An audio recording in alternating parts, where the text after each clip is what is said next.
চীনে জনসংখ্যা বৃদ্ধি হলে তাদের সৌভাগ্যর চাবিকাঠি, কারণ তারা উন্নয়নমূলক শিক্ষা দিয়ে সেই জনসংখ্যা যতই বৃদ্ধি হোক না কেন তাদের সেই দেশটাকে উন্নয়ন করার একটা কর্মসংস্থান তৈরি করে থাকে।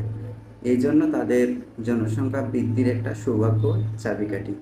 কিন্তু বাংলাদেশে যদি জনসংখ্যা বৃদ্ধি হয়, এমনিতেই জনসংখ্যা বৃদ্ধি পাচ্ছে, তো জনসংখ্যা বৃদ্ধি হওয়ার কারণে বাংলাদেশের চোর ডাকাত বাটপার, এই কি বলে চিটিংবাজ, যত প্রকার অন্যায় কর্ম সম্পাদন সবগুলো এখানে। এর কারণ হচ্ছে জনসংখ্যার বৃদ্ধি কারণ। এবং এর মাধ্যমে এই সেখানে কি হয়, আরো কর্মসংস্থান নেই। যে হারে বাংলাদেশের শিক্ষার্থীরা এই শিক্ষার হার বেড়ে দিচ্ছে বা বেড়ে যাচ্ছে, সেই তুলনায়